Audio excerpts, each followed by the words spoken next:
Di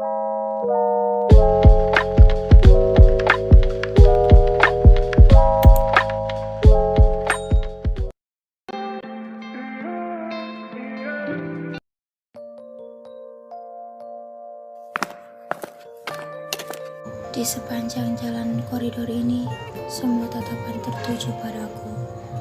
Perasaan tidak nyaman menyelimuti diriku. Bisakah semua ini berhenti? Gumamku. Aku terhenti saat ada seseorang yang menghadangku. Aku ingin berbicara, akan tetapi mulutku tidak menuruti kemauanku itu. Aku terlalu takut untuk berbicara, apalagi mengangkat kepala untuk menatap orang yang ada di hadapanku ini. Lo budak apa gimana sih? Ucap seseorang yang ada di hadapanku ini. Dia mendorong tubuhku hingga terjatuh, dan orang-orang sedang melihatku diganggu hanya diam. Aku tahu pasti kalau dia siapa. Dia adalah pembuliku selama 3 bulan terakhir, yaitu Rara dan kedua temannya. Aku menatap lekat wajah Rara. Apa lo? Gue congkel mata lo itu keluar dari kelopak mata lo. Hah?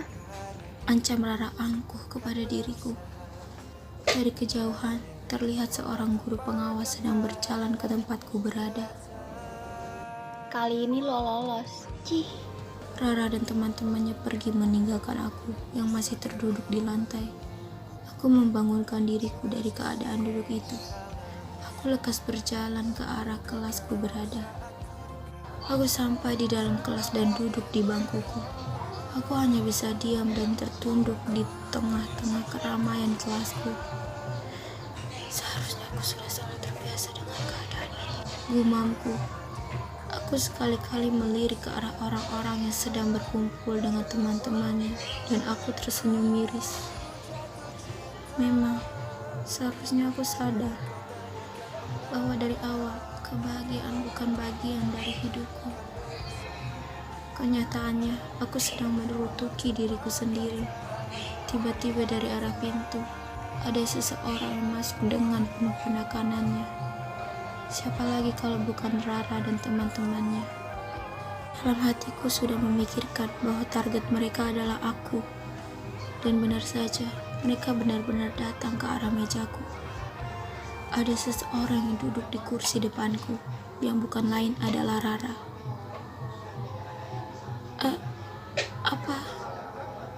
Sautku dengan nada yang memang kenyataannya takut. Sudah jelas siapa yang tidak takut dirundung, right? Dan sepertinya Tuhan sedang berpihak kepadaku. Bel sudah berbunyi yang menandakan pelajaran pertama akan segera dimulai. Rara pun beranjak dan berkata, Lo selamat lagi kali ini. dia menatapku sinis. Aku hanya bisa menunduk dengan tatapannya itu. Karena aku yakin, jika aku menatap matanya, dia akan memulai gara-gara lagi. Dan sekarang adalah jam istirahat. Aku meninggalkan kelas dan memasuki area kantin.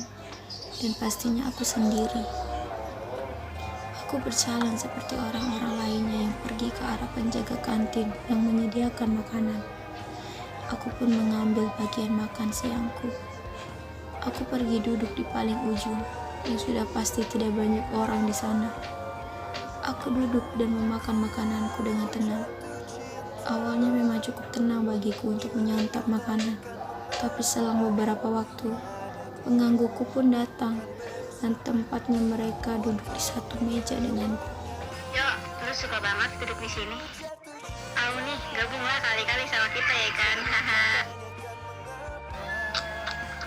Ucap Rara dan teman-temannya yang duduk di hadapanku. Aku hanya bisa diam dan berusaha mengabaikan mereka. Tapi entah mengapa, tiba-tiba aku diguyuri oleh air yang bisa dibilang air kotor yang baunya menyengat. Seketika semua pandangan menuju ke arahku, dan mereka memandangiku dengan pandangan jijik. Aku terdiam beku karena kejadian ini. Dan para pembuliku, mereka tertawa cekikikan melihat keadaanku yang sekarang ini. Mereka tertawa puas karena berhasil menyiksaku hari ini. Aku menahan tangisanku di tengah-tengah pandangan-pandangan orang. Aku menatap sekilas mata Rara dan berlari meninggalkan kantin menuju kamar mandi. Aku masuk ke dalam salah satu kamar mandi dan mengunci diri. Aku terduduk di kloset duduk dan menangis. Oh, aku bersyukur bahwa jam pelajaran terakhir adalah olahraga dan harus mengganti baju dengan pakaian olahraga sekolah. Setidaknya aku bisa menghindari tatap-tatapan menjijikan orang-orang kepada aku.